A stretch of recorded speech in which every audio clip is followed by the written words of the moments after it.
जय माता जी हुकुम। जय श्री राम। मैं डॉक्टर रतन सिंह चिराना आप सभी हुकुम का हार्दिक स्वागत करता हूं। हम पढ़ रहे हैं भारत का राजपूत इतिहास। मैं आप सभी हुकुम से एक सवाल पूछता हूं कि क्या आपने भीष्म पितामह, जिनका आप पूरा इतिहास जानते हैं और काफ़ी प्रसिद्ध हुए हैं, तो क्या आपने दूसरे भीष्म पितामह का नाम भी सुना है? कुछ लोग जानते भी होंगे, लेकिन मुझे विश्वास है कि अधिकांश लोग नहीं जानते। हमें हमारा इतिहास जानना चाहिए।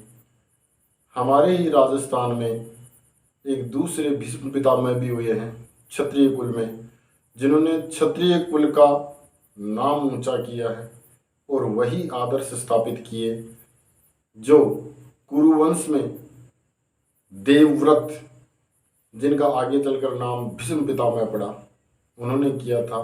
वही आदर्श मानदंड स्थापित किए मेवाड़ राज्य के रावत चुंडा ने।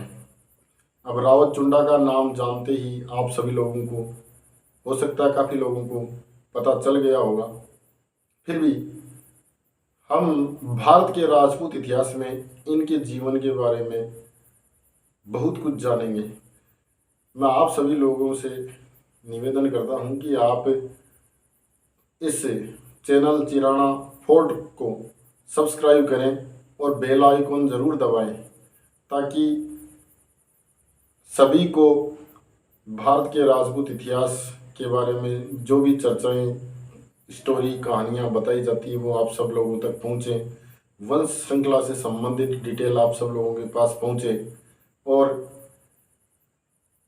जो युवा लोग हैं वो इतिहास की जानकारी रखेंगे तो उनकी कंपटीशन प्रतियोगिता में भी काम आएगी।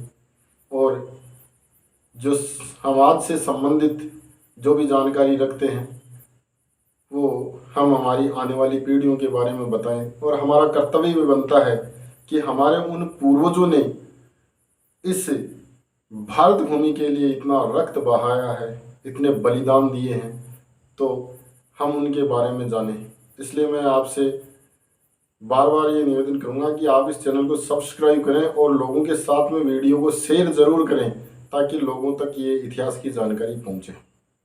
अब हम बात करते हैं रावत चुंडा की। मेवाड़ के 45वें अधीश्वर, गुहिल वंश में 45वें अधीश्वर महाराणा लाखा के सबसे बड़े पुत्र रावत चुंडा, जो भीष्म पितामह के नाम से प्रसिद्ध हुए, उन्होंने भी वैसी ही प्रतिज्ञा की थी। अब किन परिस्थितियों में हुई, कैसे हुई, उनके बारे में हम बात करते हैं। जब मेवाड़ के शासक महाराणा लाखा की उम्र ढलने लगी, तब की ये घटना है। महाराणा लाखा के 9 पुत्र थे और रावत चुंडा सबसे बड़े पुत्र होने के नाते महाराणा लाखा के उत्तराधिकारी भी थे। महाराणा लाखा की रानी लखमादे से रावत चुंडा का जन्म हुआ था।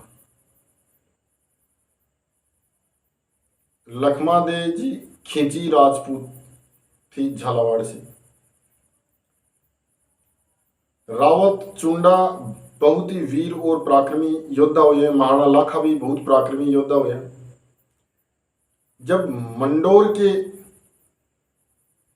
युवराज राव रणमल जी अपनी बहन हंसाबाई का विवाह का नारियल लेकर रावत चुंडा के लिए मेवाड़ में पधारे, उस समय दरबार में उनका स्वागत हुआ, तो महाराणा लाखा ने केवल हंसी में ही इतना ही कह दिया था कि जो युवा लोग हैं उनके तो विवाह के प्रस्ताव के लिए नारियल लाते हैं, हमारे लिए कौन लाता है। रावत चुंडा के मन में ये बात लगी कि पिताजी के मन में विवाह की इच्छा उत्पन्न हो गई, इसलिए ये विवाह तो पिताजी का ही होना चाहिए। ये दृढ़ निश्चय रावत चुंडा जी ने मन ही मन कर लिया। रावत चुंडा जी रणमल जी से बोले कि अब तो ये विवाह है मेरे पिताजी से ही होगा, क्योंकि पिताजी की इच्छा हो गई है। आप अपनी बहन का नारियल पिताजी के हाथों में सौंपे और उन्हीं के साथ में विवाह संबंध तय करें। रणमल जी ने अपनी समस्याएं बताई। राव रणमल जी ने कहा कि चुंडा जी, यदि मेरी बहन का विवाह आपके साथ होता है तो आप महाराणा लाखा के ज्येष्ठ पुत्र हैं और आप मेवाड़ के उत्तराधिकारी बनेंगे। आपका पुत्र मेरी बहन से जो उत्पन्न होगा वह मेवाड़ का उत्तराधिकारी बनेगा। लेकिन महाराणा लाखा के साथ में मेरी बहन का विवाह होगा तो उनसे उत्पन्न होने वाला पुत्र तो केवल आपकी चाकरी करेगा, वो तो आपका सेवक बनकर रहेगा। मेरे भांजे को क्या मिलेगा? ये स्थिति जब रणमल जी ने रावत चुंडा के समक्ष रखी तो चुंडा ने वहीं पर प्रतिज्ञा की कि मैं प्रतिज्ञा करता हूं, मैं मेवाड़ का उत्तराधिकारी नहीं बनूंगा। तब राव रणमल जी ने कहा कि प्रतिज्ञा तो कोई भी कर सकता है, कल को इतना विशाल साम्राज्य है, किसी का भी मन मोहित हो सकता है। तो रावत चुंडा जी ने भगवान एकलिंगनाथ जी की शपथ ली कि मैं भगवान एकलिंगनाथ जी की शपथ लेता हूं कि मैं मेवाड़ का उत्तराधिकारी नहीं बनूंगा। आपकी बहन से जो पुत्र उत्पन्न होगा वही मेवाड़ की राजगद्दी का उत्तराधिकारी होगा। तो राव रणमल जी ने रावत चुंडा जी के सामने और समस्याएं रख दी कि कल को आपके अन्य भाई है, वंशज है, वो मेरे भांजे पर हमला करके वो राज्य का हरण कर सकते हैं। तब रावत चुंडा जी ने राव रणमल जी को आश्वासन दिलाया कि मैं आपको वचन देता हूं,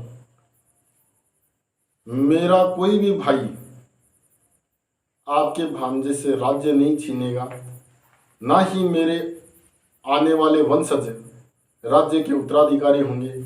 हम सब आपके भांजे के सेवक बनकर इस राज्य की सेवा करेंगे।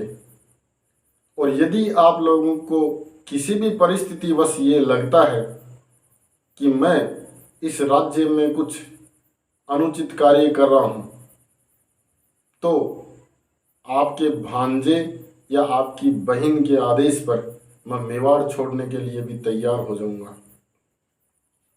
इस प्रकार रावत चुंडा जी के आश्वासन पर राव रणमल जी ने महाराजा लाखा को अपनी बहन हंसाबाई का नारियल सौंपकर विवाह संबंध निश्चित कर दिया और मंडोर की राजकुमारी हंसाबाई के साथ में महाराणा लाखा का विवाह हो गया। महाराणा लाखा के इस विवाह के 13 मास बाद में उनके एक पुत्र उत्पन्न हुआ। महाराणा लाखा उस समय तक काफी वृद्ध हो चुके थे, तो राज्य की बागडोर प्रबंधन रावत चुंडा ही देखते थे। लेकिन रणकौशल में महाराणा लाखा किसी से अब भी कम नहीं थे। आगे की कहानी जानने के लिए हम अगले वीडियो में चर्चा करेंगे। भारतीय राजपूत इतिहास पहुंचाएं। जय हिंद, जय श्री राम।